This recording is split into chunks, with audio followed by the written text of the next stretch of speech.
Hi, my name is Isabel Riojas, and during Vocations Awareness Week, we are going through and interviewing the different people with their different vocations in our parish. So today I'm here to interview Deacon Ron about his vocation and the way that he lives his life. So first of all, can you pinpoint a time that you first felt God calling you to your vocation? No. But from the very beginning, I can always remember, as far back as I can remember, there was this devotion and love to be at the church, in the family. And so there was always tugging at my heart, something that I knew that I would be present in the church. Yeah. I really didn't know what that would look like. As I was growing up, I was thinking, well, maybe priesthood, maybe something else, or maybe just, and of course I fell in love, got married, and all of those things. But service never, that idea of service never stopped. Yeah. But there was one time, shortly after we moved to Austin, had a newborn baby, and we took a trip to South America. And there was a real conversion that occurred there, an additional conversion in my life. It really told me it's time to get serious about our faith. And I remember that trip very clearly, and the Holy Spirit really touching me.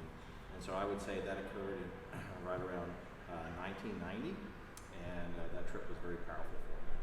Awesome. How did you follow that once you decided that it was more important, time to get serious? How did you? Immediate discernment, so to speak, with those in leadership. I knew Bishop McCarthy from Houston, from way back where I grew up, and so I made an appointment. I talked to him, and he said, "Oh, this is great." He said, the church is going to really welcome you, Ron. And I know what you need to do. You need to get into the diaconate. Yeah. And then so we followed that, and then I had several other priests and deacons that I knew that called me into the faith as well. And so we followed that and saw where it took us, and it led us to great joy. Yeah, awesome.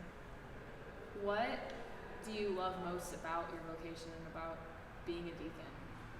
The actual ministry that's involved, because when you are able to give of yourself like this and to do it for just the mere joy of being able to do it.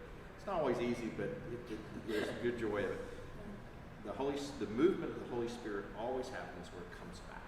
And it comes back to you in ways that you can't imagine.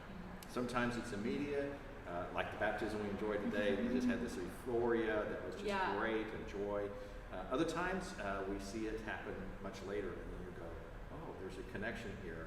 And so what we don't see in the world is very much alive, and that's just exciting. That's awesome. Okay, so as a layperson in the church, as parishioners of St. Ignatius, how can we support you in your vocation?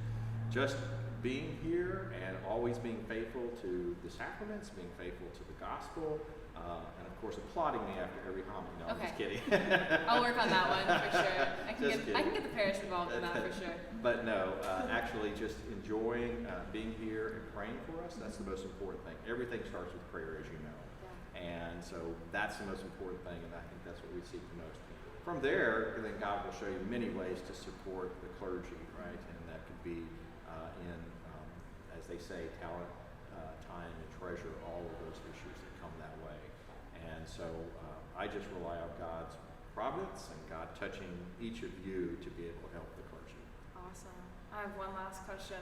Has there been a favorite celebration of sacraments that you can remember, or something that you presided over? Well, of course, I had the privilege of baptizing my two granddaughters, and that was pretty awesome. And to being able to do that, and to be present as my children grew up. I didn't actually preside at those, but as a parent, I got to sit back and to watch that. But then in the sacraments themselves, I think some of the funerals have touched me in particular, because you see this great gratitude that people have for the life that they were able to spend with those who have passed on, and these great prayers that have come forward. It is very much like a baptism, because these parents are so excited and they're so thankful to God, and then at the end of our lives, we feel the same way. Sad, it's a little sad, but just thankful and full of gratitude. Yeah, awesome. Well, thank you. We'll continue to pray for you as a parish. Everyone watching, say a quick prayer for Deacon Ron. Thank you. Right now, go. Thank you so much. Thank you, Isabel. Thank you for your ministry.